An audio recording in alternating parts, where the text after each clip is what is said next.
Could get it pop up there. Good evening, chat. Welcome to the show. It's Tuesday night. Wow. It's Tuesday. We're almost to Halloween. And not sure what we're going to do yet. I'm thinking about going over to Rumble and doing a ghost gun thing, or I might wait till Saturday night for that, but we're going to figure something out there. But we'll do something on Friday night. Anyways, guys, welcome to the show. My name is Sean, potentially criminal. I'm an attorney in the Cleveland, Ohio area. Tonight, we are talking about Kendrick Lamar's, Drake filing a lawsuit against Kendrick Lamar, and the music labels that they actually both use for defamation and everything that was done to, oh, hold on one second.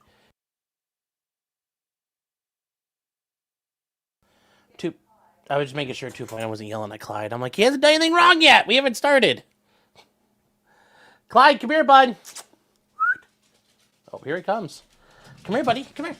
Hey, hold on. Let me grab him. I actually got a Clyde sighting. Hi, Clyde. Come here. Hey, come here. Clyde, come here. Come on. There you go, Bubba. There you go.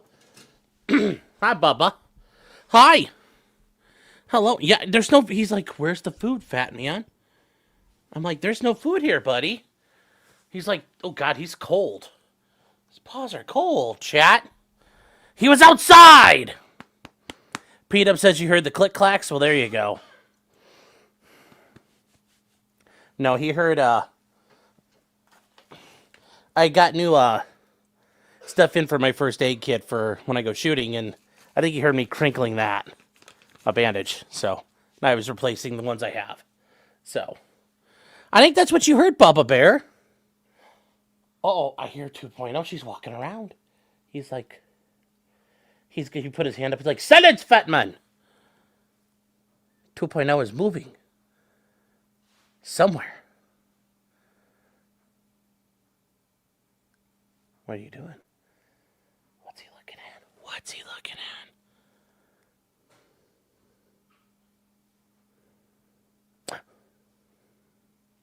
What was that? He's like, fuck you, stop. He made a nice meal for some Asians. Yeah, he might. But that ain't never gonna happen because I love him too much. And you know, he had to play his piano song. Do, do, do, do, do, do, do. Look, he's got his piano practice in. All right, buddy, I'm gonna set you down. No, he's going to run right off. He's going to run right off. All right, guys, we are going to get into this lawsuit here. And, yes, he's thinking treats, fat man. Yes, well, hold on. I'll give him one. Actually, remember, guys, courtesy of Kimbo Slice. I got the Shih Tzu scream. What's a Shih Tzu scream? Clyde. Here you go, Bubba. He he's gonna narf it down and then he's like, all right, I'm good. Stingy with the treats, we're almost out. I gotta make these last for a minute. Oh, the Shiba scream. Yes, that is a thing. Yes. I was like, who likes their Shih Tzu enough? They although I learned something. Apparently, Shih Tzus are a very, very old dog breed. Apparently, they're very old. They're older than a lot of dog breeds. They have a rich history. Surprisingly, I was looking for my razor knives, and I was like, wait, why do I have two? I was like, cool, interesting. So, speaking from expert opinion, he does look nice and plump. Well, yeah, well. You know, well, like I said, guys, we found him. He was skin and bones. So we're taking good care of him. And Dark Lotus, real quick. Yes, I'm here for the Clyde and the sandwiches. Sean is cool, too. Happy Tuesday, fellow chattel. Yes. And actually, while we're here, we're going to go to... Speaking of sandwiches, we're going to go to potentialcriminal.com, and we're going to give people a minute. We're going to play the sandwich game for like 1 minute while people get in here. So, we're going to do this. Here we go, chat. We got Clyde in a dog suit.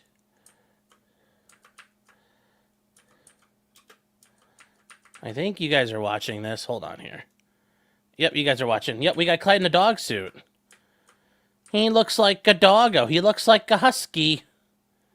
Oh, we got a Baldo. No, we're going too slow. Ah, no. Once again, thank you, Maddie B. Maddie B says, how about that? Thank you again, Maddie. I appreciate it. Once again, guys, Maddie B did all the work on the website and this game. Coded it all by himself. He's a Malamute. Well, you might have a Malamute, but Clyde was dressed as a husky. They're the same thing anyway. She needs power-ups. Well, there are power-ups. There's White Claws and stuff. It's just there are no White Claws to get. The game is cheating, chat. The devs cheated. Maddie B is hiding all the lag in the netcode. I've learned how to do it with Phil. I've learned how to whine like Phil.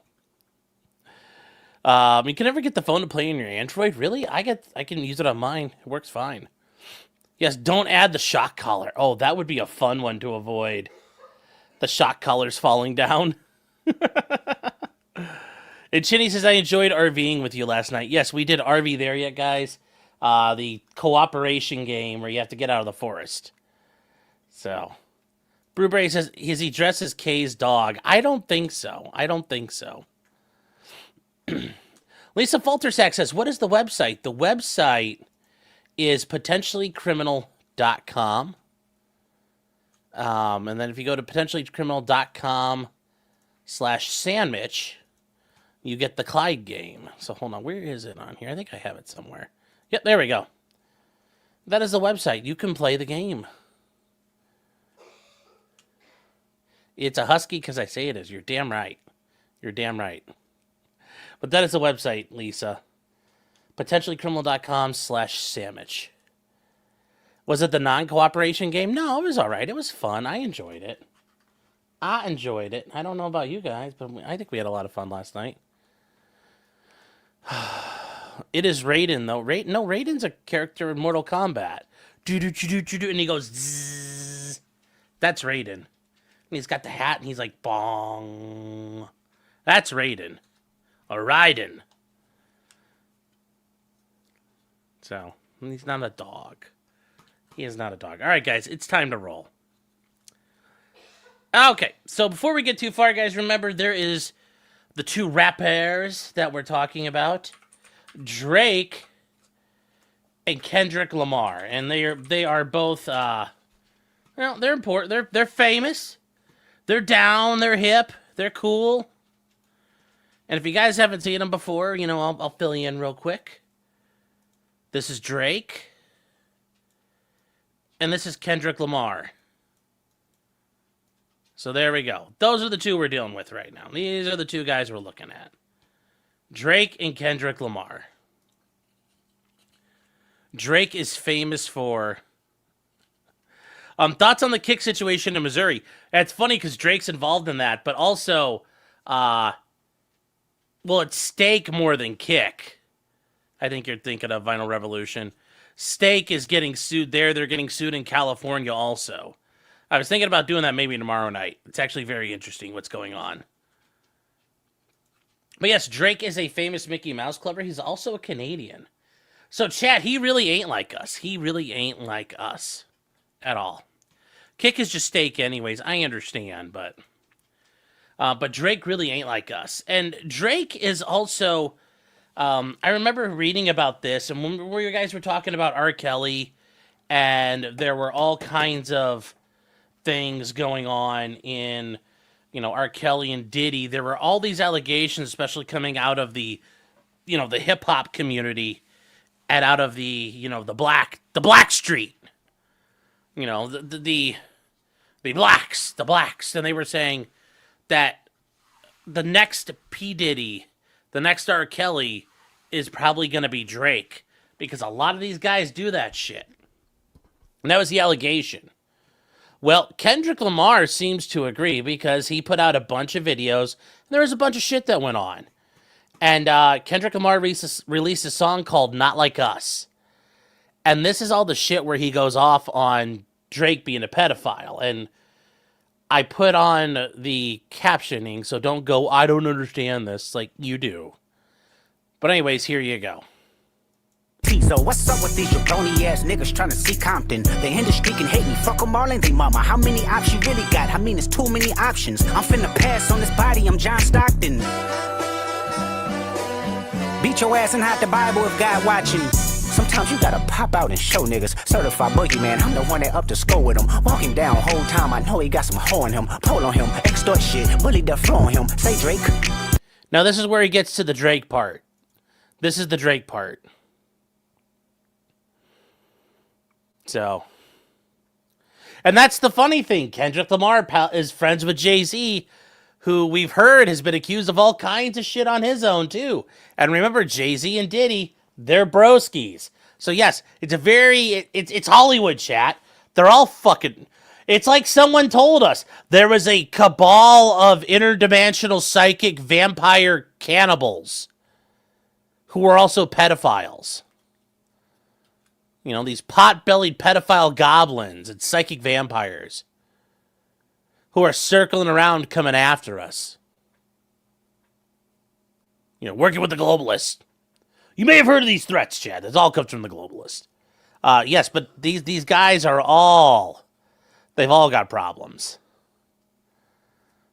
The Illuminati is strong. Yes, it is, Pixie. And yes, the Frogman was right. Yes.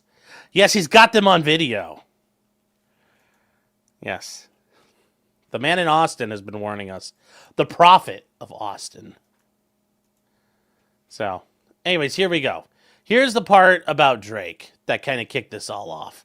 And this is when Drake's pussy started hurting really bad. I hear you know he got some hoe in him. Pull on him, extort shit, bully the flow on him. Say Drake, I hear you like I'm young. You better not ever go to cell block 1. To any bitch that talk to him and they in love, just make sure you hide your little sister from him. They tell me Chubb's the only one that get your hand-me-downs and party at the party playing with his nose now. And Baca got a weird case, why is he around? Certified lover boys, certified pedophiles. Wop, wop, wop, wop, wop. That fuck him up. Wop, wop, wop, wop, wop. I'ma do my stuff. Why you trolling like a bitch? Ain't you tired? Trying to strike a chord and it's probably A minor.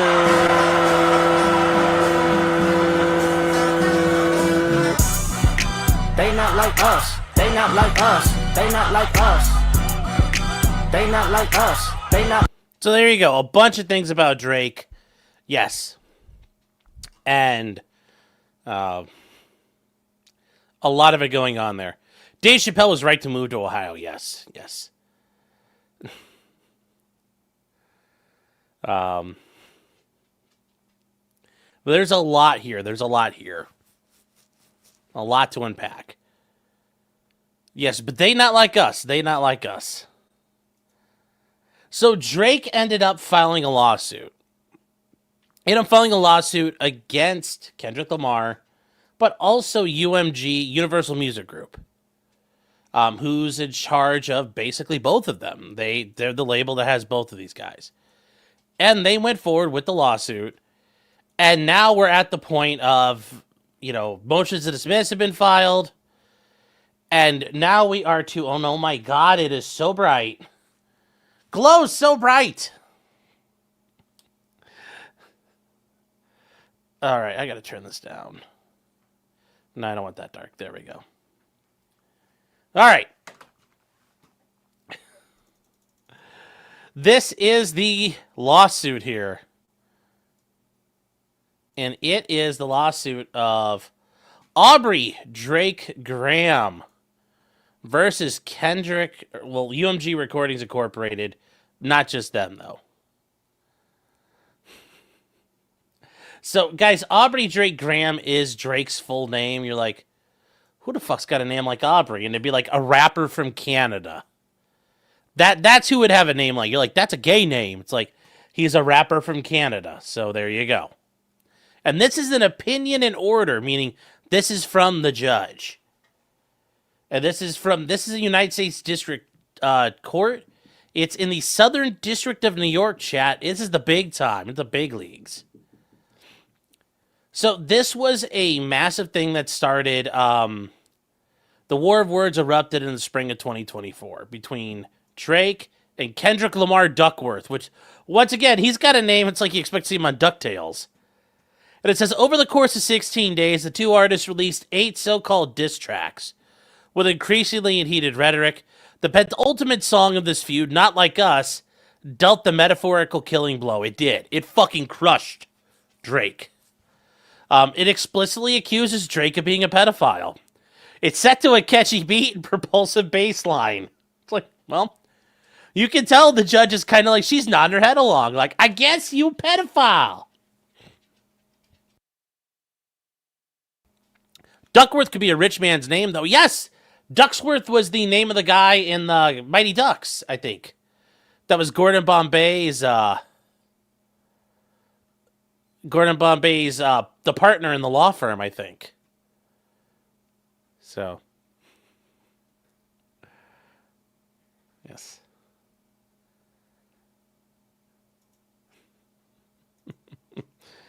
All right, so Not Like Us wanted to become a sensation. Yes, Kendrick Lamar played that at the Super Bowl. So, guys, if you've seen that part where he's like, say Drake, I hear you, like, if you've seen that meme where he's like, and he's like walking across stage, that was at the Super Bowl where that shit went down.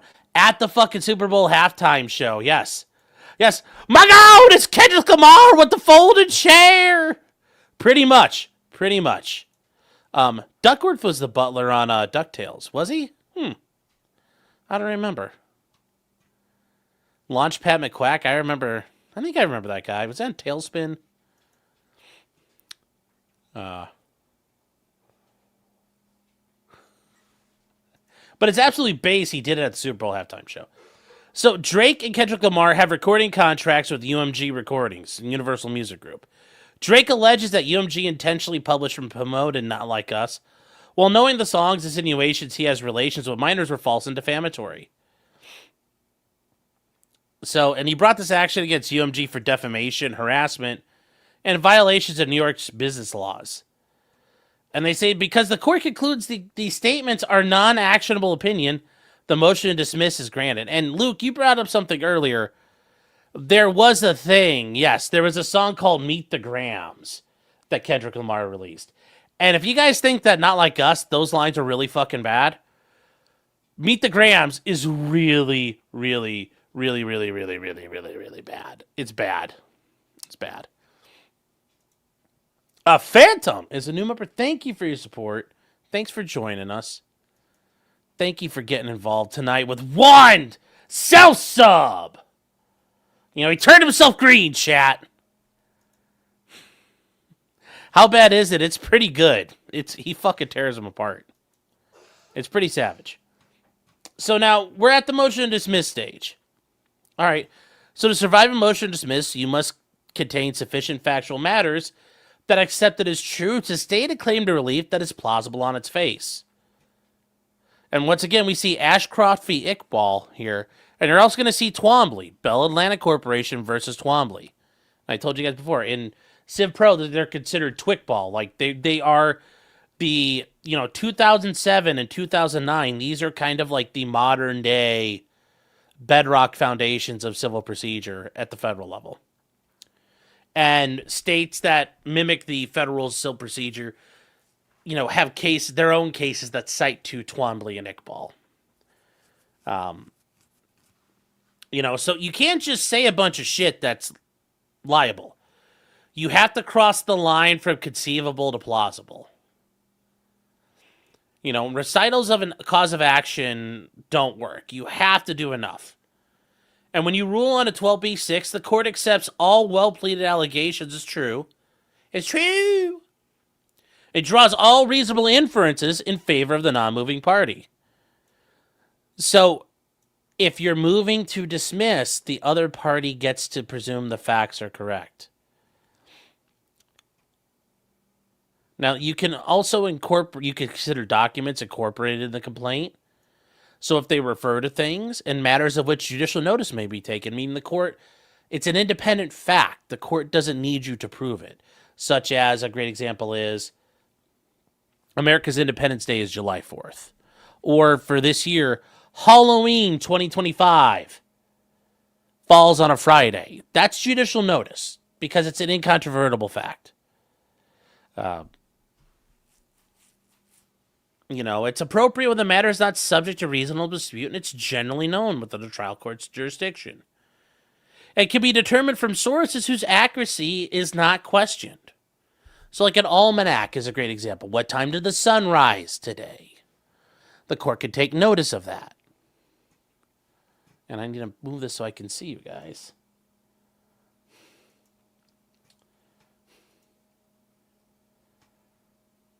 Vladimir Guerrero Jr. took Ohana Yard. Well, there we go.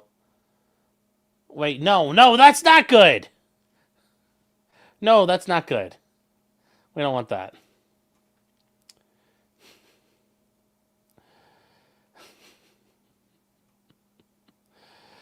Is that the Ashcroft from the Bush administration? Yes, John Ashcroft. Yes. Yes, you are correct, Jefferson Post. So here we go. These are taken from the amended complaint. And they point out that the defendant wanted the court to take judicial notice of certain evidence. These exhibits include the lyrics of the songs released as part of the rap battle, as part of the feud. The dates on the songs which these were released, which is also something you can say, nobody's disagreeing they came out, the order they came out. And the lyrics of the songs, they're not subject to dispute. Nobody disagrees that these songs don't say what they say.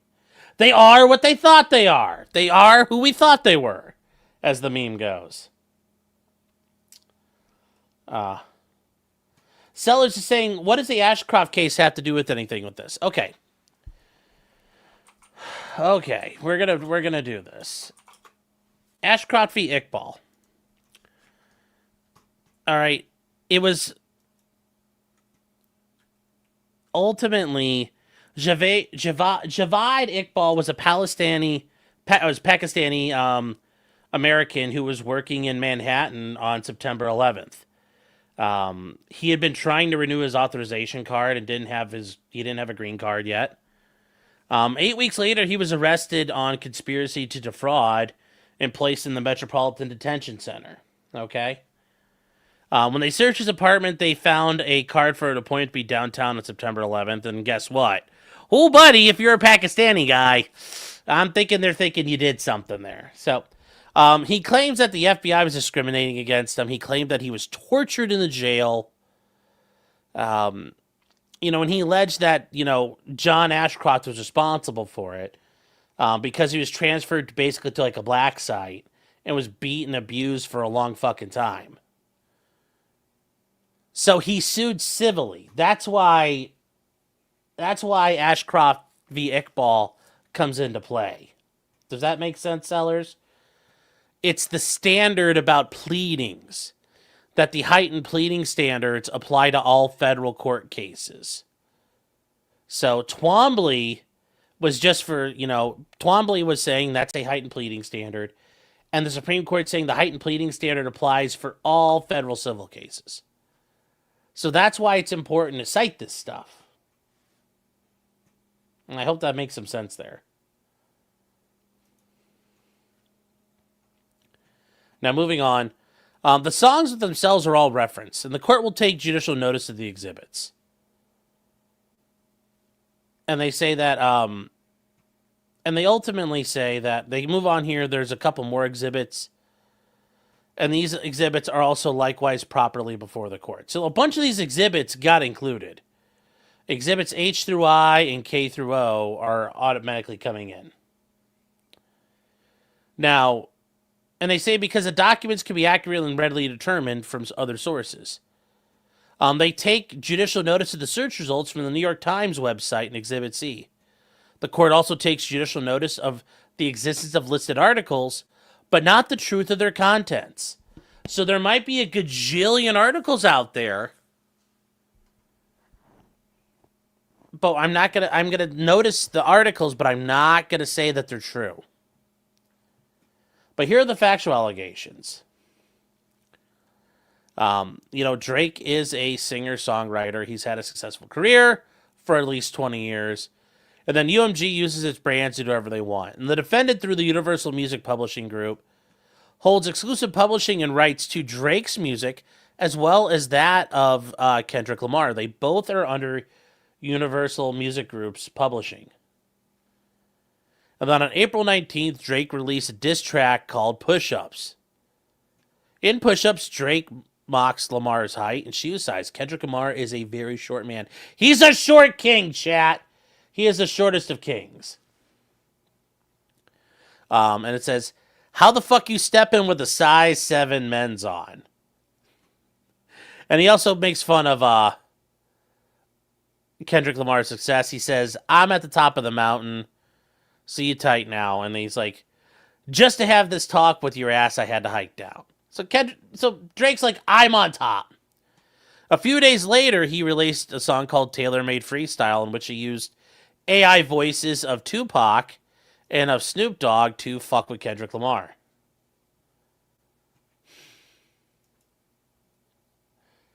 And then, in the track, Tupac and Snoop Dogg share their disappointment that Kendrick had not yet responded to Push-Ups. Drake in his own voice further taunts Kendrick for failing to come up with a satisfactory response, saying, I know you're in your apartment, you struggling right now. You're coping and seething. And then it says, and yeah, here's the thing about OVO, if you guys didn't see this before. Drake's clothing brand is October's Very Own, or OVO, which is represented by an owl.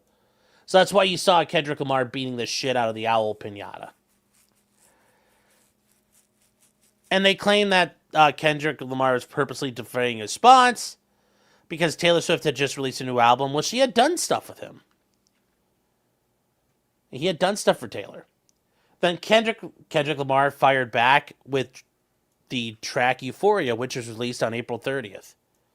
So a couple, less than 2 weeks later, he drops his track. And he keeps on going here, and they go forward. He makes fun of Drake's fashion sense, talks shit between them. On May 3rd, the feud escalated as they became increasingly vicious. Kendrick Lamar then released the song 616 in LA. He calls Drake a terrible person. That's so mean to call someone a terrible person. Oh no, a terrible person. Drake later responded later that day with the song Family Matters. Making fun of that Kendrick Lamar abused his girlfriend and his baby mom.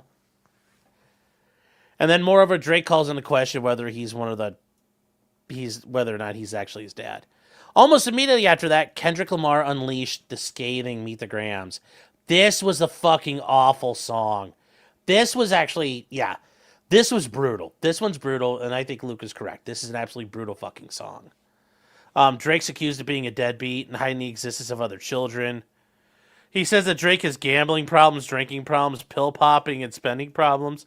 He's like Phil, chat! He's like Phil! He's bad with money like Phil! Oh, it was just brutal. It's absolutely... You mean fire? No cap. No cap. He further insinuates Drake is a predator and that Drake should die so all these women can live with a purpose.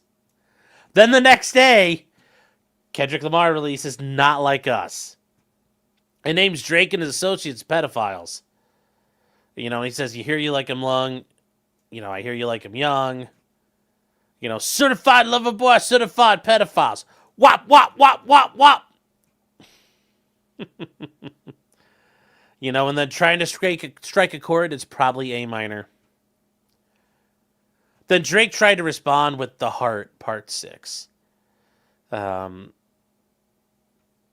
then he, in the track, Drake further sneers, which means he's coping, chat!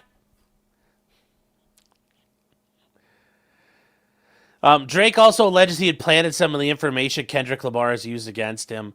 Really? We were only pretending. We're only pretending to fuck with you. It's you fell for our trap. Okay, yeah, totally.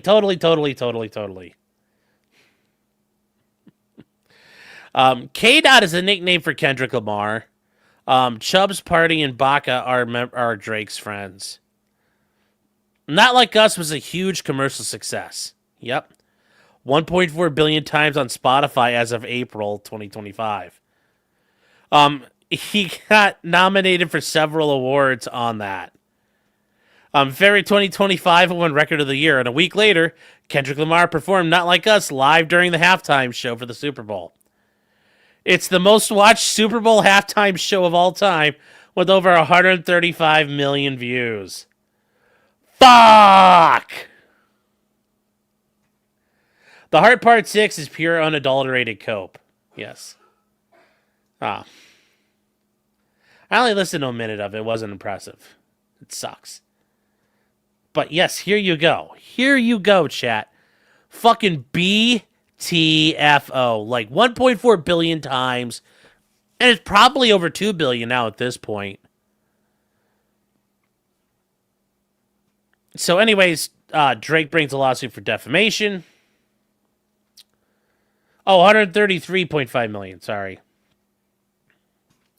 You know, we can do the whole. We'll do Kendrick Lamar at the. We'll do his Super Bowl thing real quick, because it's actually pretty good.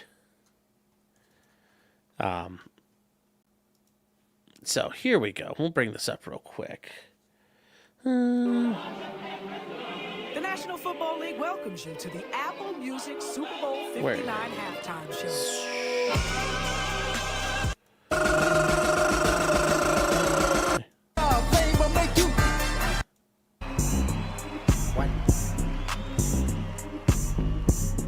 Yeah, here we go.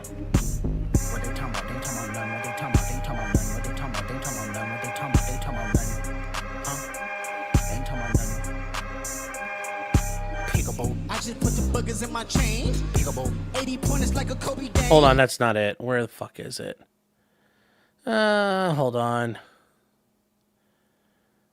Where's that part? Yeah,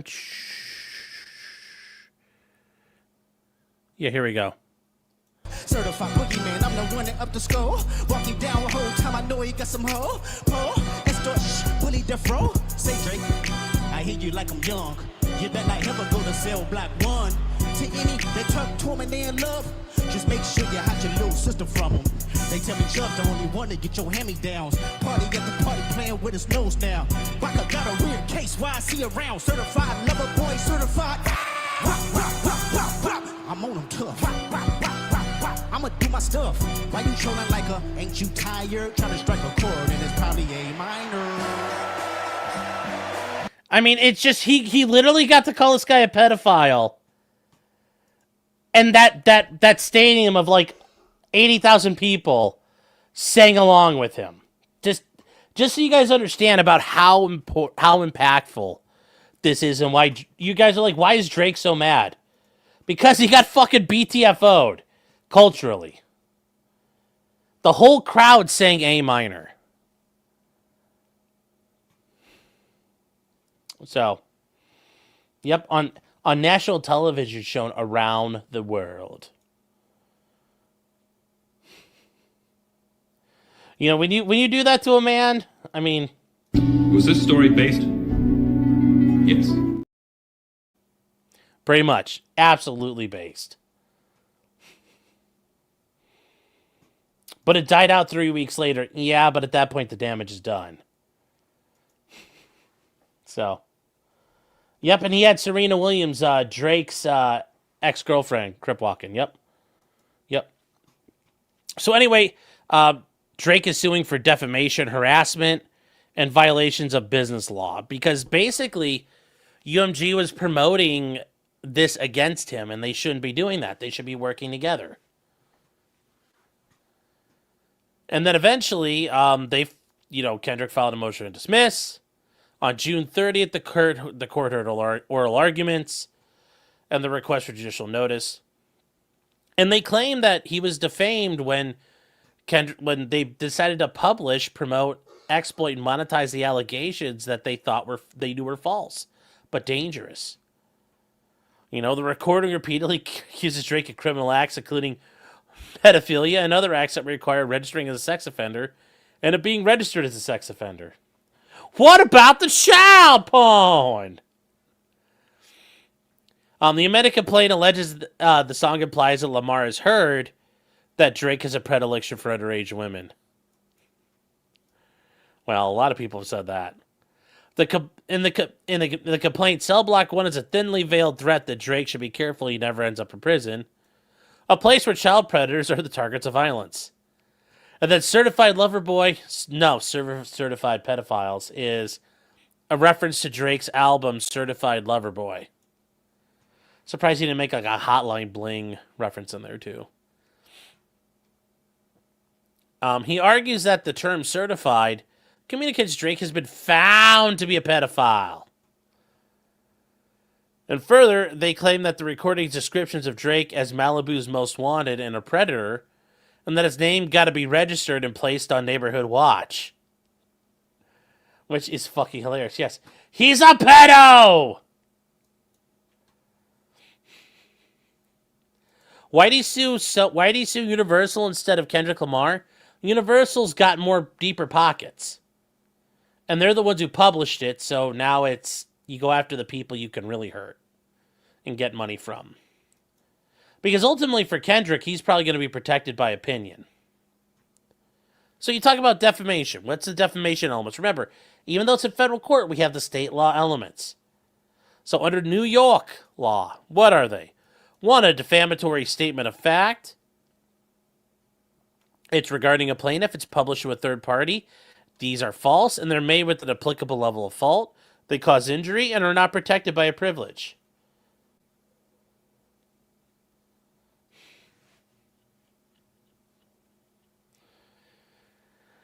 So they go on here and they list them all, and they say a defamatory statement is one that exposes an individual to public hatred, shame, obloquy, contumely, odium, contempt, ridicule, aversion, ostracism, degradation, degree, or induces an evil opinion of one in the minds of right-thinking persons, and deprives one of confidence and friendly intercourse in society. And intercourse, chat, does not mean, I want to have intercourse with you. It means cooperation in business and friendship. And the issue is whether Not Like Us can be understood to convey a factual matter, or, or that he is engaged in sexual relations with minors. Yeah, Lolo agrees. Meet the Grahams was so much more brutal, but I mean, ultimately, this was the commercial success, Not Like Us. In light of the overall context, the court holds that it cannot be considered a factual matter. It says fact versus opinion. Under the First Amendment, there is no such thing as a false idea. Only assertions of fact are capable of being proven false. Yes. Moreover, the New York Constitution provides for absolute protection of opinions. The courts must distinguish between statements of fact, which may be defamatory, and expressions of opinion, which are not defamatory, and have the full protection. And it says whether it's a fact or opinion is a legal question. And now Drake is saying that it's inappropriate to decide this, yet because it's a question of law, these courts routinely resolve this question at the motion to dismiss stage. And it's true. It's critical. It's critical.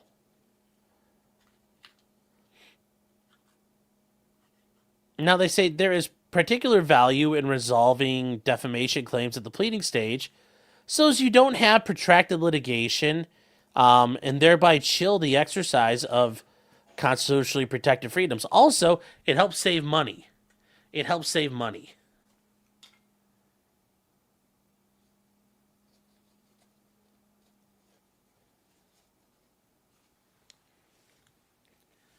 Now, what do they go for here? Sorry, Chad, I had to get my glasses. I got like smudgies and I can't keep seeing and it's driving me crazy.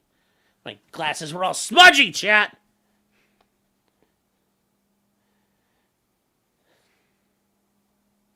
He was smudgy. He put his fingers on his glasses. He wouldn't keep them clean. There we go. Oh, there we go. You ever do that when you have glasses and you clean them and you're like, wow! So there's three factors that guide this consideration. Whether the specific language has a precise meaning, which is readily understood, whether the statements are capable of being proven true or false, and whether the full context in which it appears and the surrounding circumstances are such a signal to readers or listeners that what is being read is likely to be opinion and not fact. And you have to do this through the lens of a reasonable listener. Although it's funny, the lens, because it's actually the ear of a reasonable listener. Actually. So the plaintiff suit is focused on a single message conveyed: the false allegation that Drake is a pedophile. This statement has a readily understandable meaning. It is. And it's capable of being proven true or false. But even accusations of criminal behavior are not actionable if they're understood in context, are opinion rather than fact. So ultimately, we got to focus on the third factor. That's the only one that matters here, and I think that's correct. This inquiry is a holistic one that looks to the overall context in which the assertions were made and the impact the statements would have on a reasonable listener. So you talk about the forum. And this is a useful gauge for determining whether the reasonable reader will treat it more broadly than opinion or fact. For example, statements made on a news program or in a journalistic piece are considered factual, while statements made on an opinion page or on an internet comment page are generally perceived as an opinion. And this goes on here, and they cite, these guys are, these are parenthetical citations here. We're not going to go through those, but they highlight some things on here. Now, they say the form in which a statement appears is not dispositive, but it does provide contextual indicia that helps the court figure out what's going on. David, MLS, Making Law Simple, says, Sean, delete all my past comments. I'm running for office. I can't imagine it's going to be tough to run for dog catcher, but, yeehaw. Or are you running for something more important, like the head of the soil and the soil and water conservation district where you live? If you guys don't like that, those are actual offices you can run to.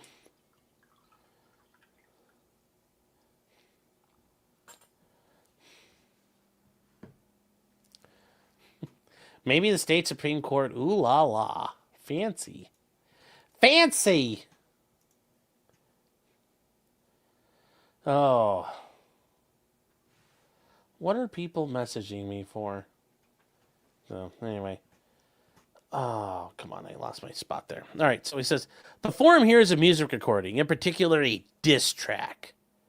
Diss tracks are much more akin to forums like YouTube and Twitter, which encourage freewheeling, anything goes writing style. That's right, chat. Fuck all of you. We're in the Thunderdome. Yes!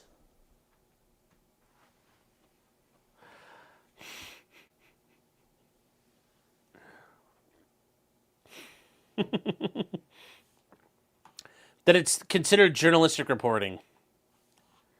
The average listener is not under the impression that a diss track is the thought of a thoughtful or disinterested person conveying publicly fact-checked, verifiable content. This has been fact-checked by true American patriots, chat.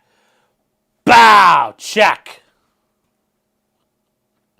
Do I hate earbuds wearers? Yes, I do. Please don't yell. I'm sorry. I'm sorry. The surrounding circumstances.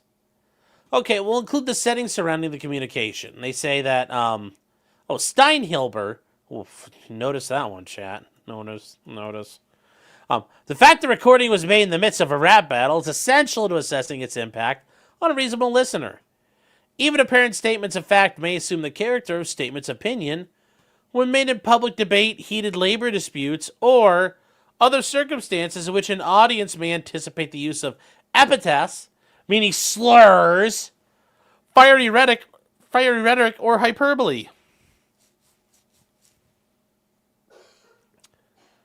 So the decision by the New York Court of Appeals in the Steinhilber case is instructive. And they say these defamatory statements in that case were published in a tape-recorded telephone message that was played automatically to anyone dialing the private phone number that was given to labor union members.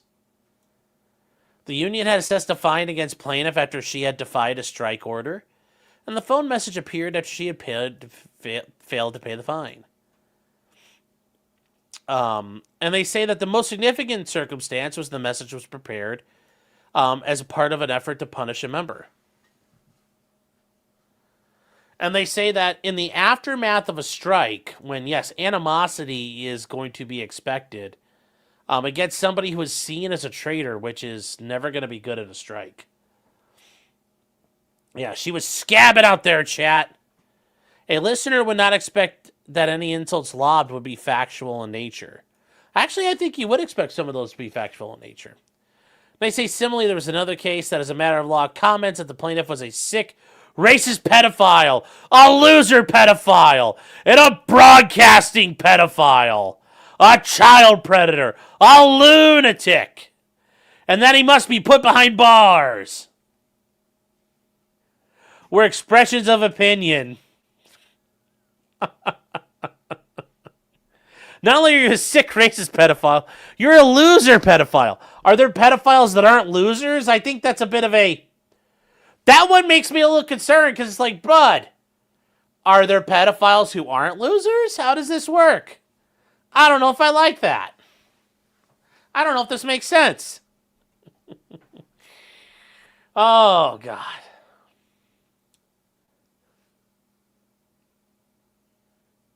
So they say in reaching this, they reached the context in which these statements were made.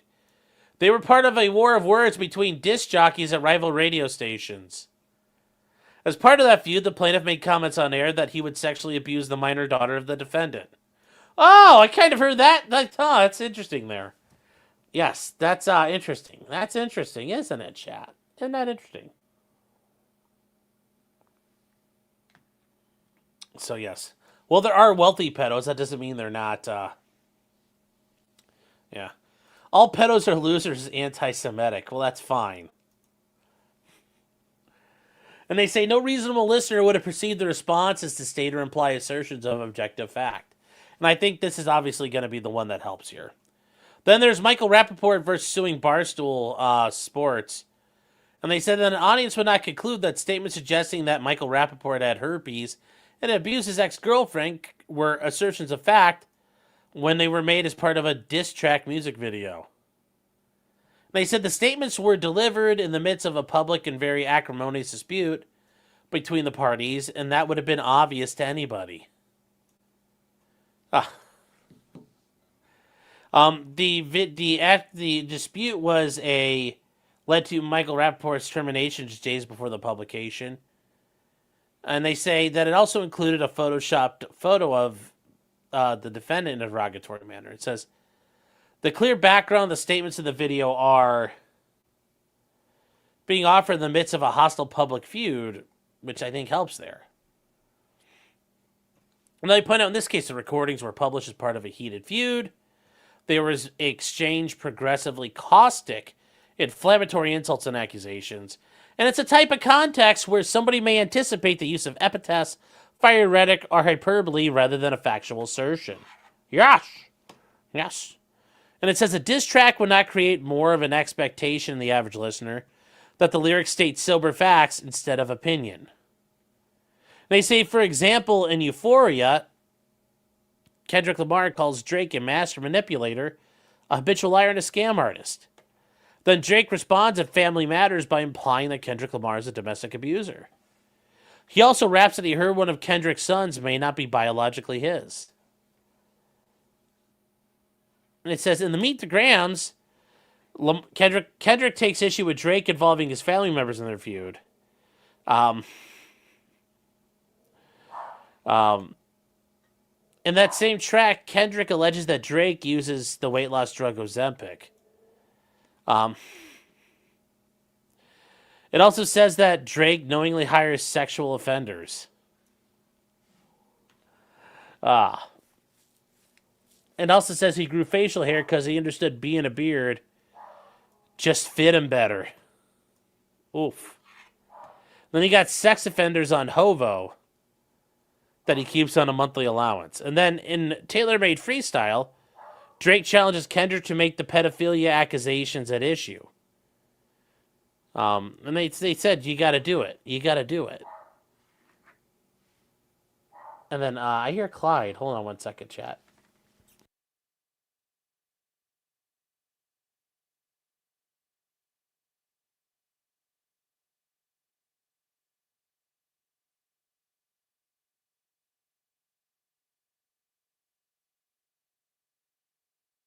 So, okay, Clyde's acting like an asshole now. And it's the context in these lyrics when it says, say, Drake, I hear you like him young. Must be assessed. The similarity in the wording insists this is a direct callback to Drake's lyrics in the prior song. Which, yeah, he's like, I dare you to call me a pedophile. Well, all right.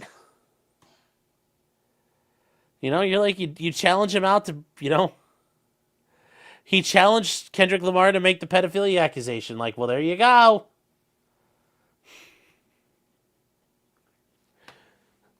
Can we reach the goal? Yes, that's chat right. 100 subs and Drake goes to prison. They all go to prison. All the pedophiles. The globalists lose. 100 subs. Just kidding, guys. Don't do that.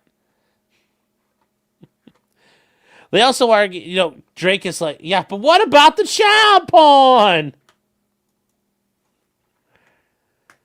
Now, Drake is saying, wait, no. This is a singular issue. And he says the average listener is not someone who's familiar with every track released as part of the rap battle.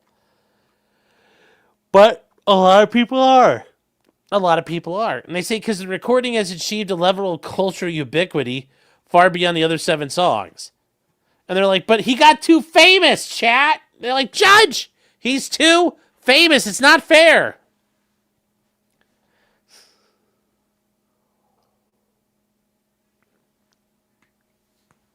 It says plaintiff contends the court should not consider those tracks. And it says there's a number of flaws. And it says not like us cannot be viewed in isolation. But you have to look at the factual context. The songs released are in dialogue with one another. And they are. They reference each other and they respond to the insults made by each other. And the songs have to be read fully together to assess how the audience would perceive the statements in the recording. It says that you have to do it this way. You have to do it this way. So they said, because a court must look to the overall context the statement was made in order to determine if it's actionable. You have to consider all statements made during a feud. And it says, while the plaintiff's correct that the intended audience is the general public, and not a subset of rap devotees, the recordings were likewise released to the general public. These were not accessible to a select niche few, but tracks released by commercially successful artists. And while Not Like Us may be the most popular, the other songs were hits in their own right, with streams in the tens or hundreds of millions. Yes. Sean, I made you yawn. All right. Slade says, who owns UMPG? Parenthesis. You're noticing too much. Stop. Jefferson Post has been a member for 14 months, says, thank you, by the way. Oh, an owl like Bohemian Grove. They're total nonsense. Yeah, that's totally not a coincidence, huh? Isn't that weird? Then Walter Malone for $5 says, yes, the black side of Drake says, I'm going to drop a track. The juice box side of Drake says, I'm going to drop some litigation. Yep, very true. Thank you for the super chat. Amateur Iconoclast, Johan Naxos, and SB Sellers each gifting one sob. Thank you, guys. Thank you. And they say, additionally, they move on here, though. And they're saying it was not just the recording which gained cultural ubiquity, but the rap battle itself. And they say, in deciding this motion, the court need not blind itself to the public attention garnered. It takes judicial notice of the extensive mainstream media reporting that surrounded the release of Not Like Us. Well, that's an interesting thing. They're taking a look at all of it. But look, there's stuff here. BBC News, Forbes, The Washington Post, The Wall Street Journal. So the court must consider the entire rap battle to assess whether the listener would take these as fact or opinion. And they say perhaps most fatally, it would render protection for artistic expression dependent on an impermissible analysis. At the time Kendrick Lamar released Not Like Us, he could not have been aware that it would break streaming records or win Record of the Year, or be featured at the halftime show. Yet Drake wants the court to basically ignore everything that happened previous to that. And it says whether these constitute actionable fact or protected opinion cannot vary based upon the popularity something achieves. And that's a fair point here. If you do really well, does that change whether it's fact or opinion? No. And it shouldn't work that way. Either it's opinion the whole way through or it's fact the whole way through. And Drake says even if it is protected opinion, the publication, after it achieved unprecedented levels of success, exposes it to liability. And it doesn't make sense, though. If the recording was non-actionable at the time it was produced, then its republication will not lead to more liability. Yeah. And republication cannot transform the statement of opinion into the statement of fact. You're like, how would he do that? He wouldn't. He wouldn't the answer. And that's why it makes sense. Oh, what the heck is... Oh my God, so many people are fucking... There's weirdness on them. Jeez, I'm going to burn my Discord down. I'm going to burn my Discord down, chat. The tone and language. The recording can only be understood as opinion, is reinforced by the language of the song. And it says, loose, figurative, or hyperbolic statements, even if deprecating, and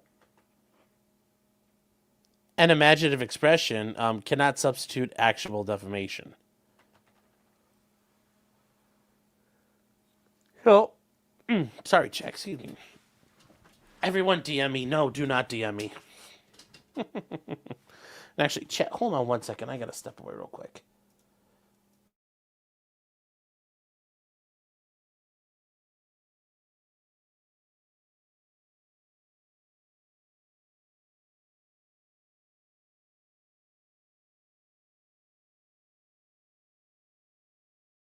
The Rapport case, when you have a diss track, you're using hyperbolic and vitriolic words, and that the audience at the video is not intended to reflect actual assessments.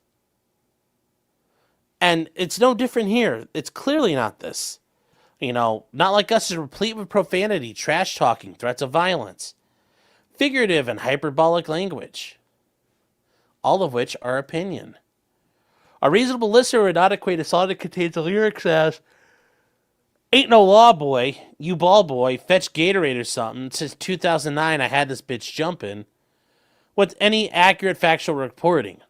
And it says, accordingly, the listener would conclude that Lamar is rapping about hyperbolic vituperations. I've never used that. Vituperations? What is that?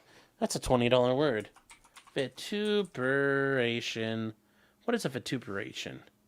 A vituperation is bitter and abusive language. Interesting, chat. We learned something today. Vituperation. Vituperation. I pronounced it correctly. There we go. There we go, chat. There we go.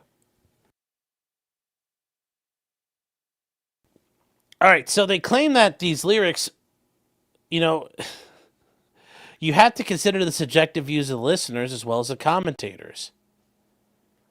And they say that these extensively to comments and posts from YouTube and Instagram that express a belief that Drake had been exposed and was engaged in pedophilia and violence against children. He's a pedophile!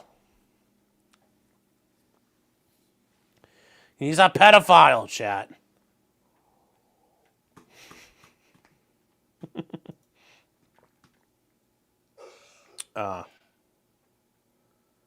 What is...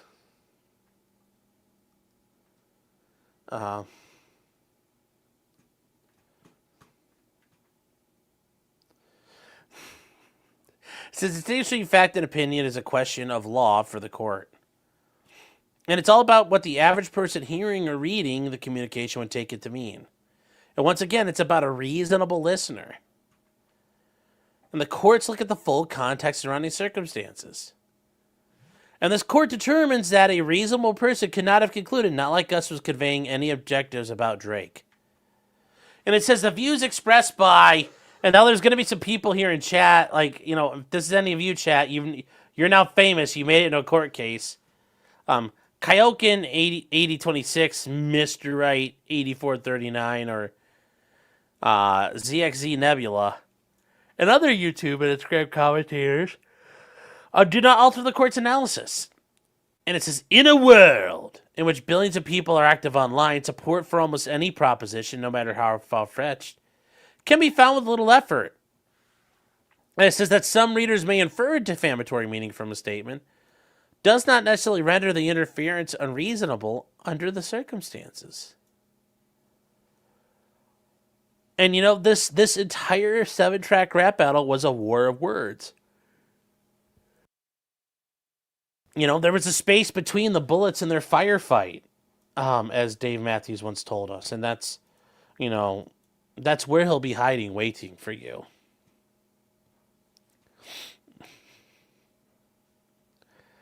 And they say that there was substantial media scrutiny in online discourse. And it says, although the accusation that plaintiff is a pedophile is a serious one, the broader context of a rap battle would not incline the reasonable listener to believe that Not Like Us imparts verifiable facts about the plaintiff.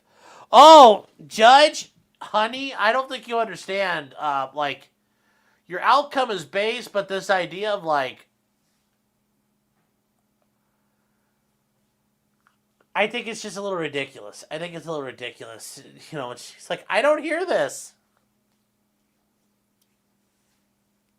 It's a little weird. It's a little weird that they don't hear nothing. It's a little weird they don't hear nothing. Yeah, tell it to Pac and Piggy, yes.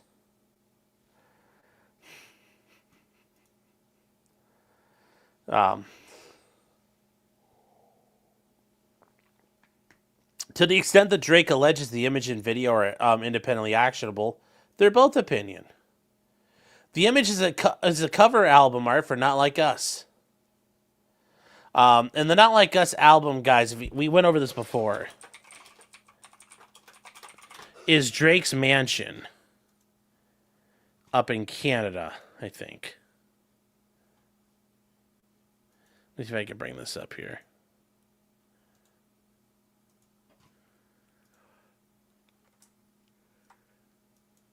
This is Drake's house, and you can see all the sex offender pings are right on the middle of it. But this is Drake's house.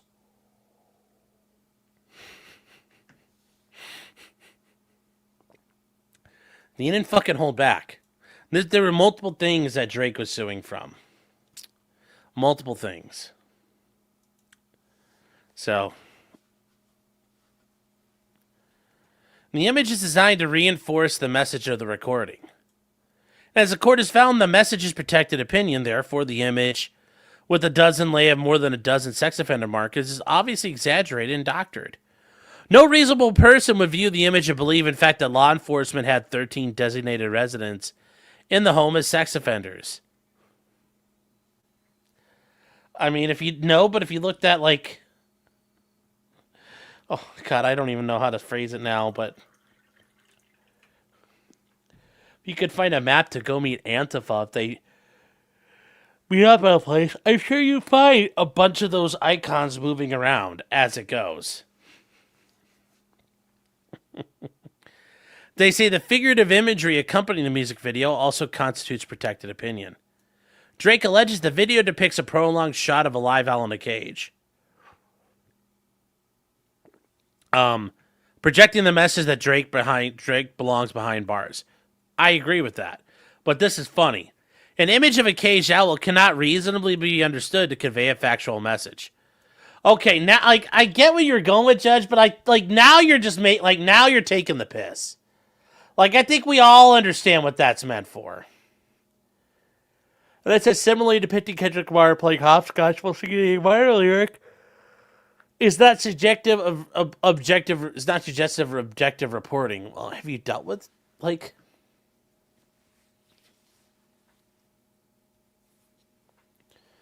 they just don't care. And it says mixed opinion.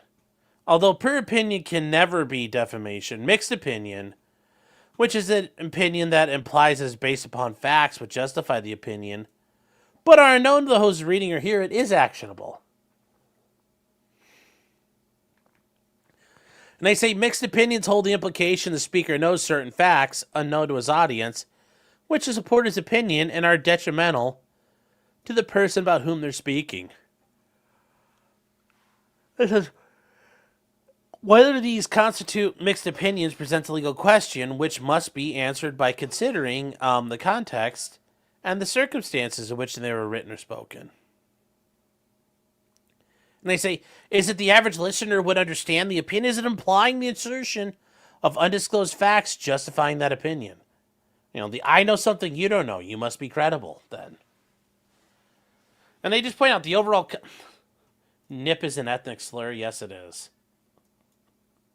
Yes.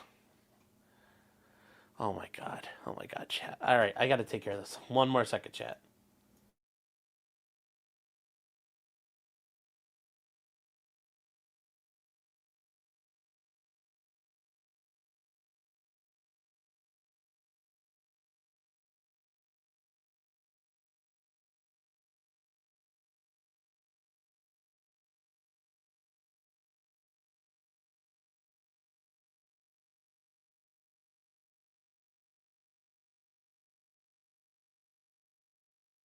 All right, guys, we're getting back here. And they say, just as the context of Not Like Us forecloses the argument that its lyrics can be read that as facts, the same context negates any implication that Kendrick's lyrics are based upon undisclosed facts. And it says, where an audience may anticipate the use of the epithets, the rhetoric, or the hyperbole, the inference cannot be drawn that they were based on undisclosed facts. And it says, no reasonable person would listen to Not Like Us and assume Lamar had access to unique, credible, provable facts that revealed Drake to be a pedophile. That's true. That's true. If that was going to happen, people would just make it happen and take care of it. Although it's 2025 now, so I'm sure people are going to be like, I returned all this stuff. I returned all this pedophile hunting equipment, and look what happened. And they say there's... and Drake once again goes back to it and says the lyrics to it can be read to suggest Kendrick's reliance upon undisclosed facts. And the court's like, nope. And it says that Drake first saying, Drake, I hear you like I'm young, indicates that Lamar has heard from outside sources that Drake's a pedophile. And he's saying, the judge is like, as discussed, however, that ignores the line is reasonably understood, actually, to be a direct response to Drake's challenge to Kendrick Lamar. And he says this lyric is meant to prod Kendrick Lamar into a pre-existing rumor about Drake's interest in minors. And it says that that Kendrick's responsive lyrics are thus akin to the accusation of pedophilia and touring, and what the Second Circuit concluded is pure opinion.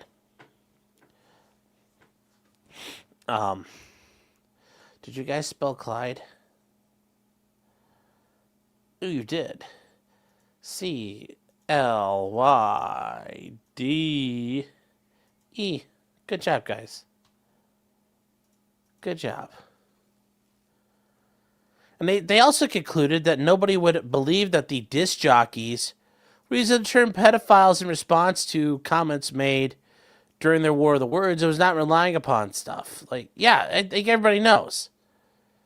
And then the next lyrics are from that Drake's clanging about. It says, the rabbit hole is still deep. I can go further, I promise. And now Drake is pointing out that a reasonable listener could view the lyric as suggesting that there's special evidence to back up his assertions.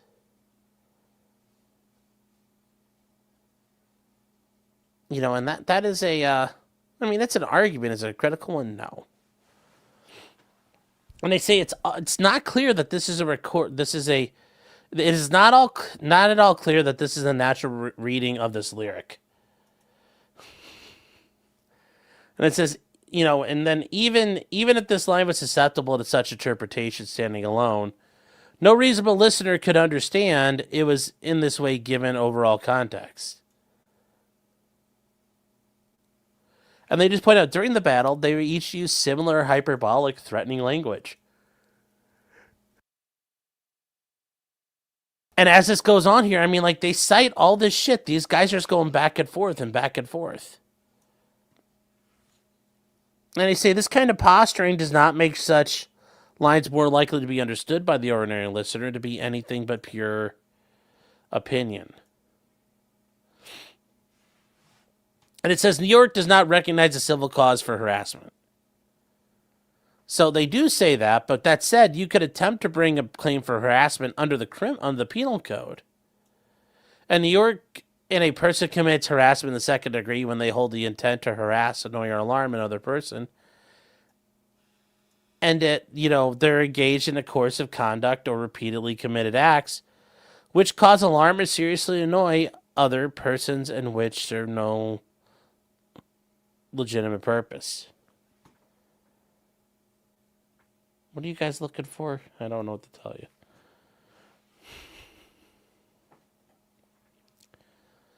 So, anyways, Drake goes on to say, well, the recording, the video, and the image, they provide a call to target Drake, including through violence. And they say that there's threats and a reasonable fear of physical harm. And they say a criminal statute does not provide a right of action, however.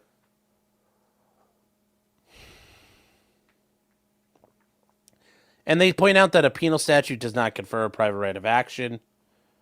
That's all you could get out of it. And they say determine whether a criminal statute gives rise to a cause of action. You must be one of the class who it was enacted. You must have a private right of action to promote. And the creation of your right must be in accordance with how it's all done. So.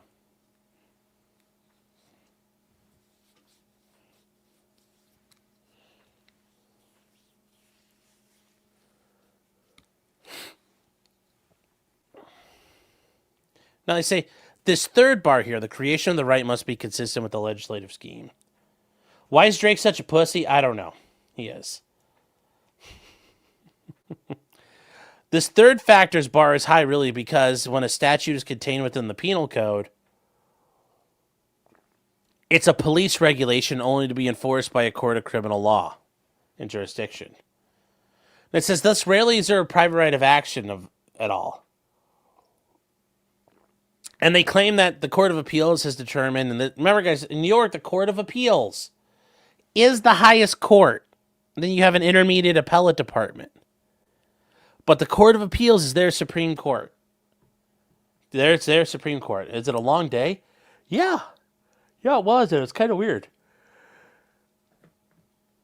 I did a lot. I didn't have my nap. Well, yeah. Your mom kept eating cookies, and I couldn't sleep. And they say there's no private right of action under animal protection statutes because the enforcement authority lies with the cops and the animal protective leagues. And they say in light of this, recognizing the private right of action would be inconsistent with the legislative intent. The courts just can't infer it. Notice, it's not even originalism here. This is just, we're ignoring everything. And they say, consistent with this precedent, the courts routinely dismiss civil harassment claims as not cognizable, saying they're bullshit.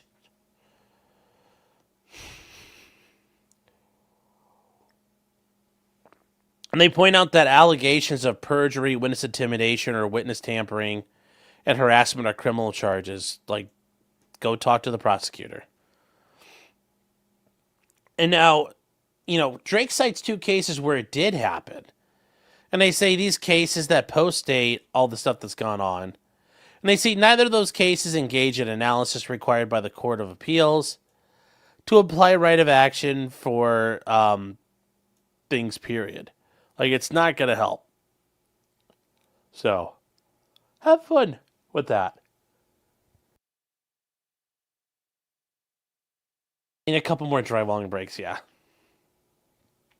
And this goes on to discuss here that ultimately there are no indications of the statutory scheme that this is meant to confer a civil cause of action. Therefore, the claim for harassment must be dismissed. He got ricated there, chat. Then finally, the business law actions. And this is the deceptive acts or practices in the conduct of any business or trade, or the furnishing of any business. And then he says, upon information and belief, that the music company engaged in deceptive acts and practices in the conduct of business and commerce by covertly financially incentivizing third parties, including, including Kendrick Lamar's music platform, social media influencers to play, stream, promote the recording. As of one example, and this is some depositions, guys, one of the heads of Sony or UMG understands that UMG covertly paid a popular NFR, I think you mean NFL, to promote the recording and publish podcasts and other content about the recording. Oh, jeez. Oh, jeez. Oh, jeez. How many Jewish lawyers did it take to do this? Oh, the Ninth Circuit's going to hear the en banc? Okay, we'll take a look at that. Say the plaintiff, and this is where Drake says he alleges he understands that they paid a popular NFR podcast to promote the recording and publish the episodes. On information and belief, Drake further claims that UMG used its resources to incentivize third parties to use bots to stream the recording, while knowing that millions of the streams were false and fraudulent. He's blaming the bots, chat! He's blaming the bots! It is all the coping. It's all the coping. And they paid at least one radio promoter to engage in pay-for-play arrangements, or payola, which is a thing that happens all the time in music. Like this idea that they're paying for arrangements or they're paying to get more shit done. That happens all the time. That is the foundation of the music industry. They pump out the shit they want you to hear. They pay for it. They make sure that you hear what they want you to hear. This isn't new.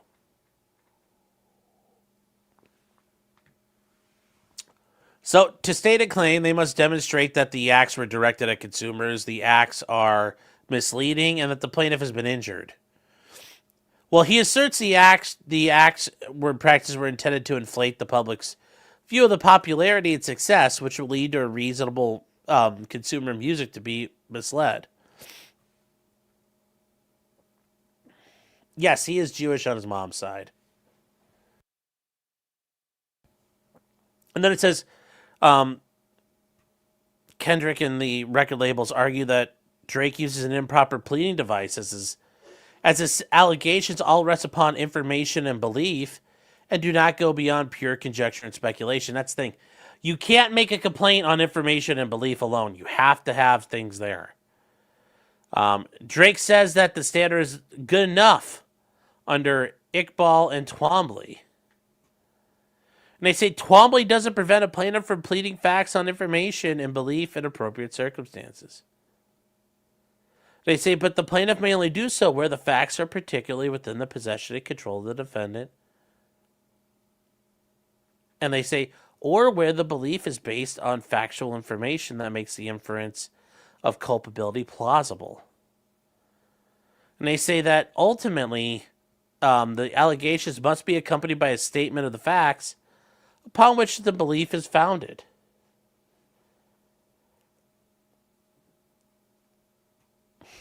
Yes, bullets cost money. Well, that too. Now, he's claiming that ultimately UMG made indirect payments to a wide array of unknown third parties and has pled information including the scheme, examples thereof, contemporary reports, as well as the past practices. They've done it before. He's like, now they're fucking me over. At oral arguments, Drake's team admitted that Not Like Us was the fastest song to reach 300 million streams on Spotify within just 35 days. Once again, when we talked about this before in Drake's complaint, you, like, to do this right, you have to fucking just, like, make fun of yourself so badly.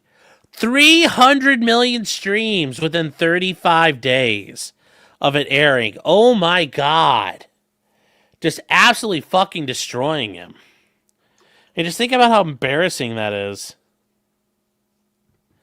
Think about how embarrassing that is for him. And they claim it's a sufficient basis to show manipulation of stream totals, among other things, to keep the unprecedented rocketing up of the streaming chart. And they say, we disagree. To claim that happened relies on tweets by individual users and reporting from fans to allege that UMG used covert tactics to manipulate. And the reliance on online comments and reporting is insufficient to meet the plausibility standard. And it says the experience of a no-name person from a small set of anonymous customer reviews. They called you a loser, a bum!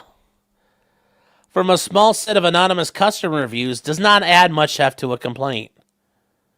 And it says a small sample of possible experience communicated through tweets or other anonymized commentary fails to establish a plausible inference that UMG manipulated listeners into streaming Not Like Us instead of Drake's music. So they say while these covert practices are providing incentives, let's say they exist. They may be facts that are within the position and control of UMG. Drake's allegations, based on what boils down to unreliable online commentary, do not form a sufficient factual basis to be a reasonable expectation that discovery will reveal the evidence of illegality. And ultimately, they fail to provide any facts or circumstances that make it plausible that UMG did any covert tactics.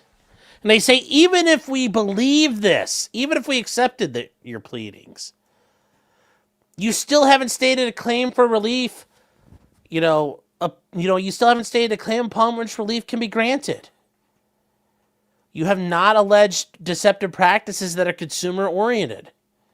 Consumers are associated with the individuals or people who purchase goods, not the guy who makes them or sells them.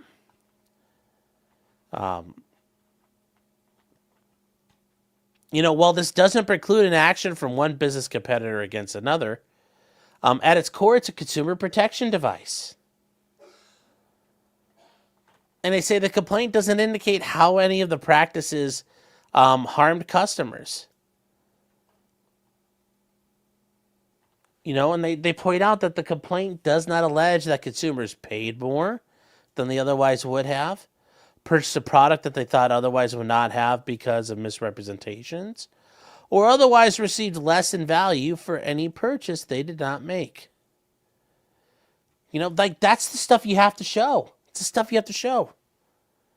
And they say the complaint is somewhat vague as to who the class of consumers is and what product or goods they're purchasing. It's not clear how the redirection of Spotify to the recording would amount to harm.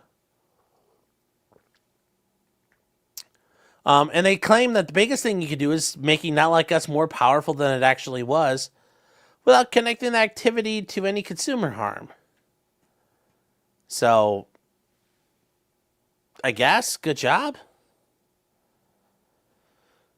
But there you go. So the motion to dismiss is granted. Kendrick Lamar wins. Drake is done. Loser. Loser 2. Kendrick Lamar. Good job. Good job, chat. We did it. We did it, Joe. We did it. So yeah, let's see. We got some other comments and stuff here real quick. Anna says, it warms my heart when Sean covers the car's rap involving rappers. Okay, well, thank you. John Coleman says, what's my favorite psalm? It's Psalm 54.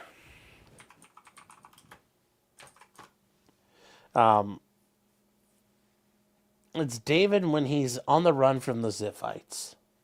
And hold on here, chat. What does this person want? No. There. But yeah, Psalm 54. I've said it before, God, please hear my prayer. I'm in a strange land, and ruthless men seek my life. It just sounds so epic at the beginning of this, And they don't, they don't fear you because they don't know you.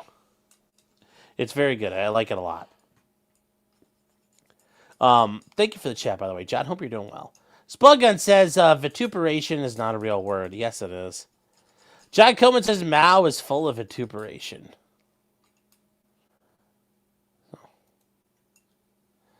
Walter Malone says, I'm glad that Sean is here to discuss how this sucks.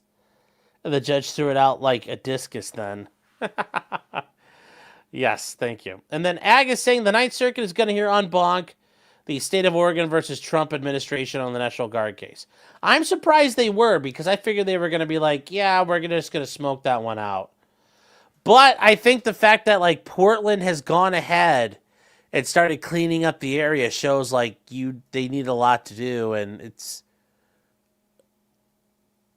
just not going to work. So we'll see what happens in Portland, though. I like Psalm 9 because of the Trouble album. You like the Pulp Fiction? Yeah, Ezekiel 25:17. There is no Ezekiel 25:17. Nice try. So. Yes, make yourself bigger. Oh, I didn't realize I hadn't made myself bigger. There you go. There we go, chat. I do what comes naturally. I made myself bigger. So we're all set, guys. There we go. That is kind of something I wanted to catch up on. Nothing ever happens. Well, I mean, Kendrick Lamar could call Drake a pedophile and nothing would happen. So, yeah, nothing ever did happen here, especially for Drake, I guess, if you want to look at that. How do you know a slur starts with Q? I mean, technically, queer is going to be the slur. That's the real slur. Katie says it's time to RV. No, not for me tonight, but you guys can play it. It's always a Bible study channel. Well, no, but I want people to get better spiritually, develop that, for people to develop a relationship with, I don't think it's a bad idea. So, yeah, you guys are talking about all kinds of games, so I don't know about that. All right, chat. So I think we are all done for today. We are going to get back at this tomorrow. I think we're going to have a little more... 2.0 is feeling better. 2.0 feels like $1 million. She's good to go. By Sunday, she felt fine, and then by Monday, she's 100%, chat. She appreciates the well wishes. Maddie says, I don't pray to ghost. Well,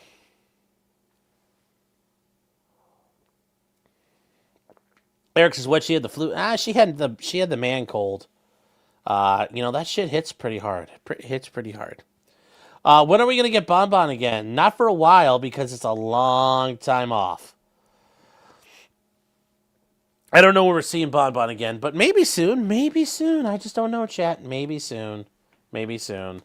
Yes, but it is true. The subs worked. Your contributions, chat, helped 2.0 to become a healed. And I just walked to 2.0 with all those subs in my hands, and I went, fa-da-da-da-da. And 2.0 was like, I'm better.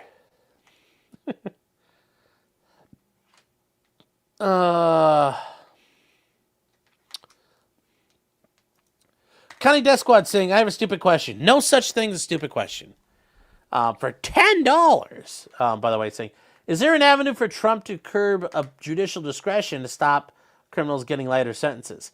At the federal level, yes. I mean, the only avenue really for the DOJ is to start appealing sentences where the judge deviates below the sentencing guidelines. So what I say about that, Chad, is the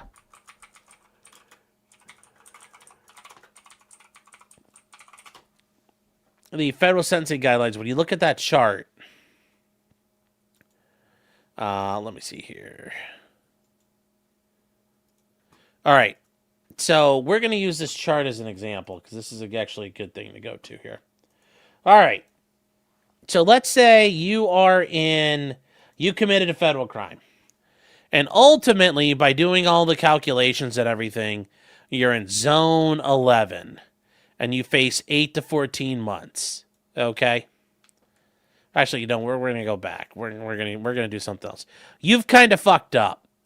So you're looking at 30 to 37 months. You don't have a record, but your offense level's 19. What does this ultimately mean here? Well, you could be like, the sentencing guidelines may cover this area, but let's say the judge comes all the way down here and says, actually, I'm going to give you 6 months. I'm going to do it like this. That's outside the sentencing guidelines. You may have a little bit of room to operate per statute. As a judge, it'll be up to you to make those decisions, but you don't just get to go like, and just drop halfway off the chart. You're not allowed to go outside what's acceptable. You have to be, that's how you have to do it. So I hope that makes sense. That's the only way he can really combat the judges doing whatever the fuck they want, is by doing that. John Coleman says, challenge and accepted. What's your shoe size? That sounds slightly homoerotic. So.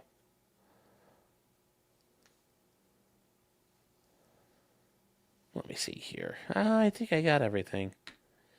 May says, what if you're found guilty for felony assault and DV with 2 prior felony DV convictions?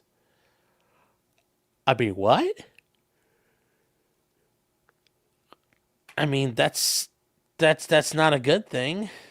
You're already facing felony assault, which could be, depending on what thing, a type of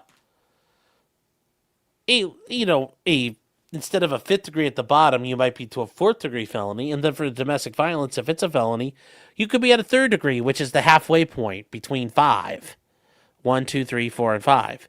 So if you're at the 3rd degree felony, like that's just a really bad stretch of stuff there, Matt. Reverend Gubby says, hi, Sean. Big ups. Well, thank you. Green Cap says, the pardons are null and void. We're going to talk about that tomorrow. That is what the House Oversight Committee says. That doesn't mean they are.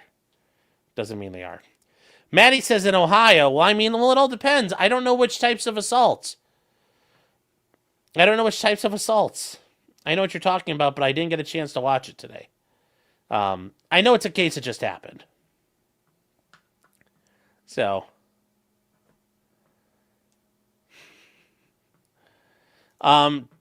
Scott says 2 second-degree felonies and 1 4th-degree DV.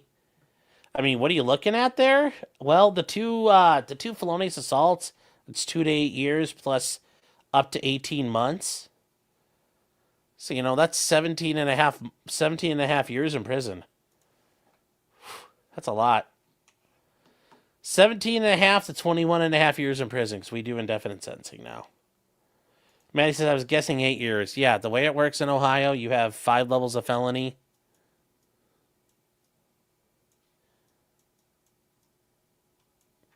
One is 3 to 11. This is 2 to 8.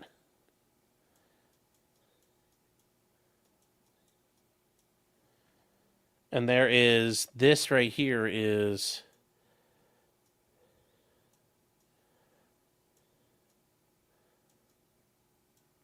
That's 36 months, possibly. This is 18 months. This is 12 months.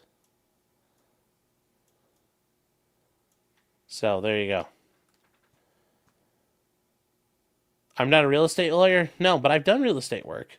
So, yeah, don't be retarded. Trump wants us, they give less time for cold-blooded murder in Ohio. Oh, no, you can still get, like, life. This is just first-degree murder.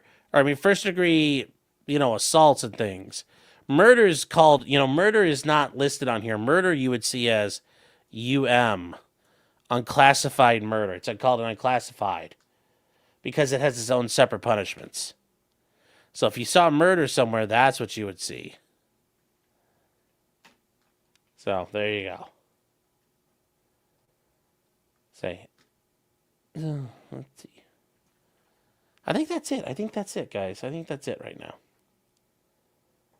Pete said that's a lot of license plates. Yeah. Well. All right, guys. I think I'm all caught up.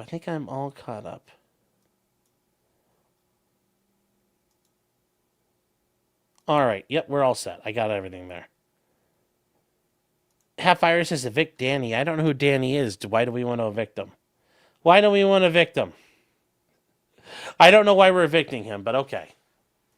All right, chat. So that's it. Tomorrow night, I will see you guys. We're going to do something else. I got a couple things planned. Probably going to do some Trump stuff. I think that'll be fun tomorrow night. A lot of Trump stuff.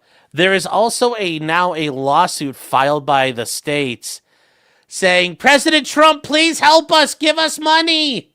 And they're like, when we said no kings, we actually need food from you, king. Trump wants us, let's paint some models.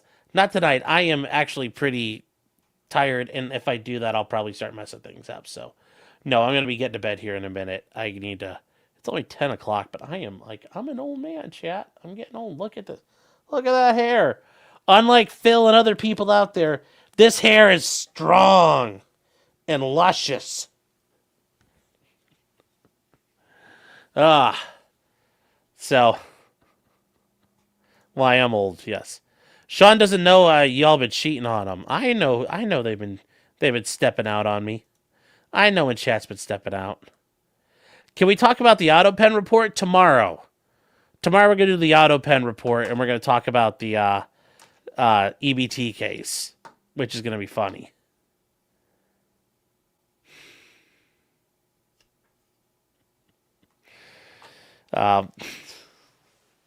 Most people could move RVs across a canyon. I was able to. I don't know what the hell this is, man. So we got it done twice last night.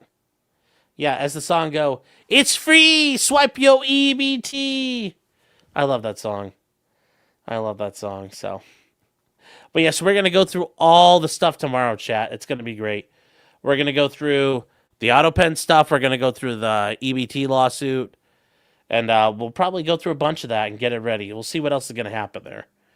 Am I using a high-end conditioner? I don't use conditioner. I just use Head and Shoulders.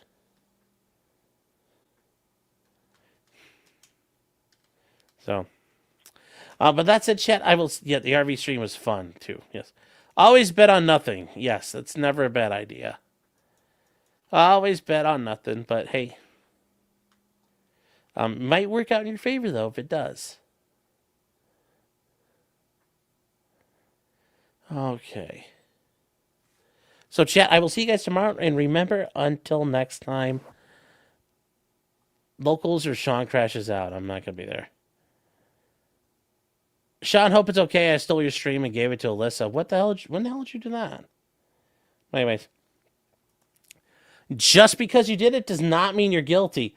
Although, once again, guys, I think Drake is pretty sus. I think he probably, the idea that he's not part of those interdimensional potbelly goblins and psychic vampire pedophiles. Yeah. I'm just saying. He ain't like us. Not like us, chat. So, good night, chat. Take care, and I will see you guys tomorrow. Hold on here. What is this? Do I still have his legs in real life? Yes.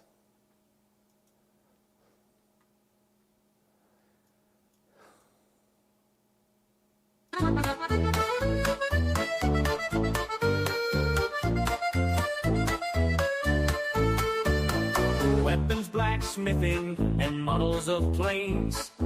esoteric works, and even some trains. Much merriment had while drinking White Claws, tips on hunting, and even talking the law. Whatever you do, just don't talk to cops, even when they nab you on illegal stops. Just 'cause you did it doesn't mean you're guilty, but please talk to a local attorney. Was that the fact